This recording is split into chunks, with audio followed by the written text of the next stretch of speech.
Xin chào tất cả các bạn đã quay trở lại với kênh của Văn Hóng Lazada. Và trước thì mình có review về cái bộ tời hay là bộ tay quay dàn phơi Hòa Phát KS950. Đây là một trong những cái bộ mà cái bộ tời mà mình thấy được sử dụng rất nhiều đối với các cái dàn phơi thông minh ở các hộ gia đình mà sử dụng một cái bộ dàn phơi thông minh. Đây là một con phổ biến, giá rẻ, được sử dụng rất là nhiều và độ bền của nó khá là tốt. Và ngày hôm nay thì mình sẽ hướng dẫn anh em sửa cái bộ tời đấy nhá. Ok.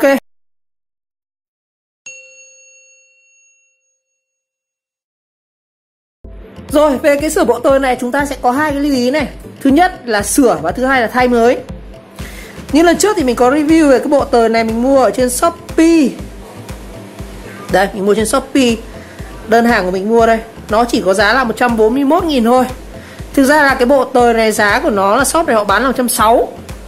Nhiều shop là bán 180 này. Hai đây, mình mua có 160 thôi. 180, 200, 300, 500, nói chung là giá rất là bát nháo luôn. Nên là anh em muốn mua sửa chữa thì mình có thể là thứ nhất nhờ người quen mua hộ này. Thứ hai là như mình thì mình toàn chơi liều, mua được cái nào rẻ nhất trên các sàn tôi mua về tôi thử. Đây, như cái bộ này. Cái bộ này mình mua ở trên Shopee là 160, nhưng hiện nay nó đang bán lên 180 rồi.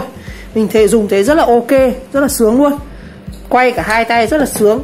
Nhưng ngày hôm nay thì mình không review mà mình sẽ hướng dẫn anh em cái mẹo và sửa cái này nhá. Rồi, để sửa cái bộ này thì hết sức đơn giản thôi anh em. Dụng cụ cho mình cần cho anh em một cái tô vít này, một cái đầu to, một cái đầu nhỏ hơn. Rồi mình sẽ nói qua về cái bộ này. Cái bộ này thường họ sẽ lắp trên tường như này nhá. Ví dụ đây mặt tường này, ví dụ đây mặt tường nhá, lắp như này. Và thường cái lỗ này nó sẽ ngửa lên như này. Hai cái dây này anh em để ý này, nó sẽ có hai cái móc như này. Đấy. Hai cái này chính là nó là móc vào hai cái dàn của chúng ta ấy. Một cái dàn trước, một cái dàn sau. Và hai cái dàn này nó sẽ song song với nhau. Thì anh em lưu ý là nó sẽ có cái này nhá, có cái này này, đó. Cái này nó sẽ rất dài, mình chỉ minh họa thôi. Đấy. Cái này thì nó thực ra là nó đính vào cái dàn phơi anh em qua cái bộ này. Anh em sẽ thấy một cái dây này, xong nó qua này, một cái dây nó đi lên này. Thực ra đây là cái bộ nối giữa cái bộ tời và cái hai cái móc dàn phơi của mình. Để tháo thì đơn giản thôi. Anh em sẽ thấy nó có cái gờ này. Mình lấy con dao nhá, ấn xuống này. Đó, ấn vào cái khe đấy thì nó sẽ thọt ra như này. Đấy, thì nó sẽ có một cái dây của cái bộ tời nó sẽ móc vào đây. Một cái dây của dàn phơi thì nó sẽ móc vào cái này. Nó hình chữ U nó hình để cái thằng lọng ấy, nó móc vào đây này. Và cái dây này nó sẽ lọt thọt ở dưới này. Thì mình chỉ cần dỡ cái dây kia ra là chúng ta sẽ tách được cái bộ tời và cái dàn phơi. Đó. Đây là bộ tời nhá. Đó. Thường là hỏng bộ tời này, còn dàn phơi thì anh em không hỏng rồi. Tại vì cái bộ đấy người ta lắp cố định mà. Đó. Tương tự như vậy với cái dàn trượng đằng sau này, nó cũng như thế này. Chúng ta ấn vào đây này, có khe này, anh em nhìn có khe này. Dùng dao nhá, ấn vào. Đấy, nó sẽ ra này. Rồi. Anh em lưu ý là sau khi tháo được hai cái dàn phơi thì chúng ta có thể buộc dây vào lan can hoặc là buộc cố định để tránh cho là cái dàn phơi nó lòng tòng ấy. Rồi. Lưu ý cái mặt che này nhá. Rồi. Như vậy là sau khi các bạn tách được cái dàn phơi ra khỏi bộ tời thì chúng ta sẽ ở trên tường chúng ta sẽ có cái này, cái quay tay này và cái hai cái đồng móc này. Đó. Thì thông thường là chúng ta hay bị các cái triệu chứng như này, như là rối dây, đứt dây hoặc là không quay được, nó rút rất nhiều, cứng tay này, rồi quay nó không xuống các kiểu. Thì là do cái bộ này này, cái dây cái phía trên kia thì như nó không hỏng, nó chỉ nó thường không hỏng, chỉ hỏng bộ tời nhiều này. Rồi mình sẽ hướng dẫn anh em tháo bộ tời nhá. Rồi cái bộ này khi găm vào tường nó sẽ như này. Đây để nó găm tường này, hai cái lỗ này nó ngửa lên trên này. Đấy. Thì để tháo thì anh em biết nó có hai cái ốc đen này, ba cái ốc đen này. Đó, ba cái ốc đen. Đây là cái mặt tường nhá. Ví dụ đây mặt tường này. Đây cái tay mình là mặt tường nhá. Đó. Thì anh em tháo cho mình ba cái ốc này. Dùng tô vít lại nhỏ nhá. Đó. Nó sẽ ra con ốc này. Đây con ốc này, con ốc ở trên bộ tời này. Con ốc nó nhìn nó như cái đinh ấy, nó như hòn đạn ấy. Đó. Nó sẽ có 3 con nha anh em. Đó. Đó là cái 3 con này. Đó. Đấy, mình sẽ có 3 con như này. Đấy. Đây. Và khi tháo ra thì anh em xoay cho mình cái này. Đó. Đó, mình sẽ tháo được. Có cái mặt này thì nó sẽ ghim vào tường và thường là thợ họ sẽ khoan hai con vít nở vào đây. Cái này nó sẽ gắn cố định ở mặt tường như này. Đây, khi tháo mình chỉ cần xoay này ra thì nó sẽ bậy này ra. Còn cái mặt này thì nó sẽ như này. Đó. Cái mặt này ở sau tường anh em nó sẽ như này. Cái này khoan vào tường này, hai lỗ này. Đây là con ốp nó ghim. Cái này nó sẽ đâm vào đây, nó giữ cái mặt ốp này, nó cắn vào cái ốp này. Đó. Đó là cách tháo. Như vậy là sau khi mình đã tháo hẳn bộ tời ra như này, bộ tời lủng lẳng như này. Đó. Đây là mình hướng dẫn cách tháo và cách sửa. Sau khi mình tháo được ra này thì có hai cách để sửa. Đơn giản, anh em đặt mua cái bộ này giống như mình. Đó. Bộ này mua ở trên ngoài nó tầm 200, 160, mình mua có 140 thôi, là rẻ nhất trên Shopee luôn. Rồi, và cái thứ hai là lọ mọ thì tiến hành tháo ra sửa như mình. Thì để sửa thì tháo ra rất là dễ thôi. Anh em chỉ cần cái tô vít như này. Sau khi tháo bộ tời ra, nói chung ông nào cũng phải mua bộ này về nghịch thử. Thì đằng sau nó có bao nốc này, anh em tháo. Nhưng mà lưu ý rằng mình đã thử một số con thì cái ốc này không thể tháo được, nó rất là chặt luôn anh ạ. Một tháo này thì nhất phải khoan với các thứ, phải dùng thủ thuật. Nhưng mà cái bộ này bộ mới thì tháo rất là dễ. Đây, anh em tháo bao nốc này ra này, ốc mặt sau của nó này. Đó, một tháo bao này thôi. Đó, nó có một cái mặt chắn như này. Đó. Đó, tháo ra rất là dễ. Rồi, lưu ý nhá, đoạn này mới là khoai này. Mình tháo cái mặt này ra này, anh em lý là anh em ốp cho mình cái tay vào đây, ốp tại dưới vào đây để tránh nó dây nó lùng bùng ra này. Chúng ta nhấc cái này ra này. Đó, anh em thấy cái dây nó bắt đầu nó xoay xoay không? Đó, đây cái mặt sau của nó sẽ có đệm vòng bi này và hai cái ngóc. Đây cái mặt sau này. Và đây chúng ta sẽ để ý là chúng ta sẽ có hai cái dàn đúng không? Hai dàn thì nó sẽ có hai lốc xoay. Mình tháo tiếp này, nó sẽ có một cái trục này. Cái trục này chính là cái trục mà chúng ta ấn cái này lên xuống ấy. Đó, nhìn thấy không? Đấy, nó chính là cái trục này. Nó thò ra thử vào là cái trục này nhá. Đó, nó thò ra thử vào là chính là cái trục này. Đó, và để giữ mỗi cái vòng dây này, đây là một vòng dây. Nó xoay xoay đấy, nghe thấy không? Rối hết dây rồi, đừng sợ, đừng lo, sửa dễ lắm. Chúng ta tháo cái này ra này, nó có một cái gờ này. Đấy, anh em thấy gờ không? Gờ này nó có đầu lục giác này, 6 cạnh này. Nó sẽ ăn vào một cái trục ở trên cái trục này. Đó. Bây giờ mình sẽ gỡ cái quận đầu tiên nhá, chính là cái quận dây của đằng sau này. Tháo ra này.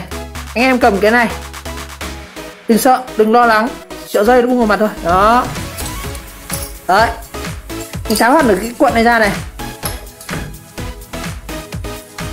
Đó, thực ra là có thể tháo hẳn ra rồi đấy. Em cho tháo bung ở dây ra này, mình rút cái này ra nhá. Đó, thực ra nó có thể cắt cái này ra này, cho anh em buộc một cái trên một cái đinh ở đây này là thể tháo được cả cái này ra. Đó, ở đây thì mình không tháo hẳn ra nhá. Anh em mà thay dây ở trong cái bộ này ấy, thì mình có thể cắt cái này ra này, xong rồi chúng ta sẽ kẹp một cái nẹp chì ở đây. Cái đơn giản thôi, anh em lấy cái gì nhỉ, cái dây thép ấy, anh em nẹp vào này được, nó đơn giản mà. Đây chính là cái bộ dây của cái bộ tời này. Rồi, anh em lưu ý nhá, cái này nó sẽ có một cái chiều quay của nó, hai cái vòng dây này, cái vòng này và cái vòng này, nên hai vòng dây nó sẽ quay ngược chiều nhau. Nên khi cuộn nó sẽ cuộn khác hẳn chiều nhau đây anh em này. Đây, em thấy điểm neo của nó vào đây đúng không? Thì cái này nó sẽ cuộn theo chiều này, còn cái cuộn kia thì nó sẽ theo chiều khác. Đấy, bây giờ mình sẽ cuộn lại dây thôi. Đó, trường hợp nó rối dây hoặc nó đứt thì mình thay, mình quấn lại như này, đơn giản. Đấy, anh em quấn lại cho mình như này. Đó.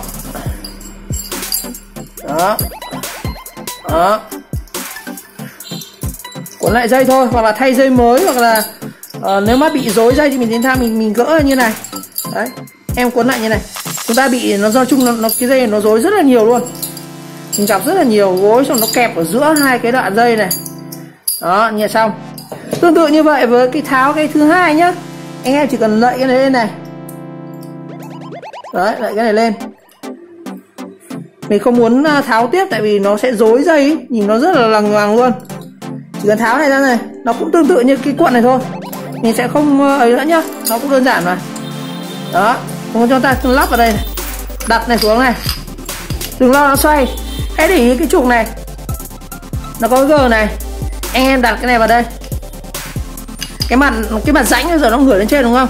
Chúng ta đặt cái này xuống này, đặt cái trục 6 cạnh này xuống này, nó sẽ ăn vào cái G của cái trục to này, cái trục cốt này. Đấy, anh em đặt như nào. Đấy, chúng ta đặt vào này và để nó ra một cái rãnh này. Thì anh em để ý là chúng ta sẽ có cái móc này, cái móc ở trên này. Thì anh em nó sẽ móc vào cái đấy. Đây, cái này móc này, cái G này nó sẽ gấu vào đây. Anh em đặt nhá. Còn cái này đút qua khe này thôi, nó đơn giản không có gì cả.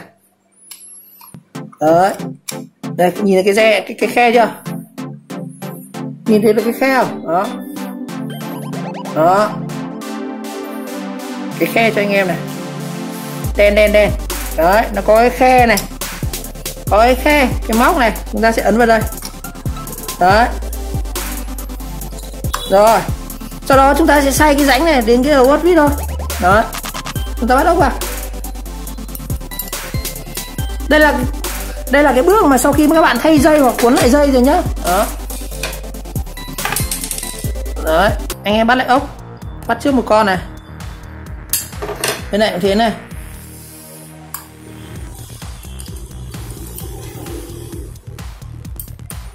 Để tháo đơn giản mà, nhiều người không biết tháo đâu. Đó, đây nữa này, đó, bắt ốc vào, nó có 3 con ốc. Đấy,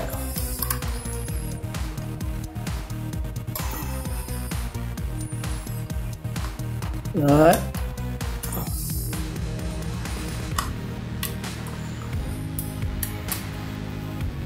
đó, chúng ta cái này là mình lắp vào cho nó gọn thôi nhá. Rồi sau đó anh em ốp lại cái này vào tường.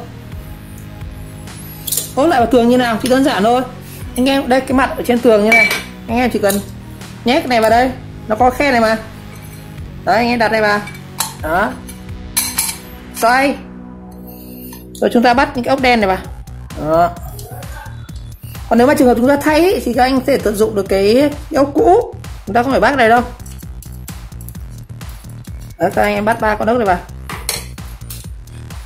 Chúng ta phải bắt cái này để cố định, rồi chúng ta mới đầu tiến hành kết nối với sàn phơi nhá. Đây này, nó sẽ có ra những cái chìa này, nó cái đầu nhọn nó sẽ găm vào cái này, nó sẽ giữ rất là chắc cái này luôn. Đó. Đấy,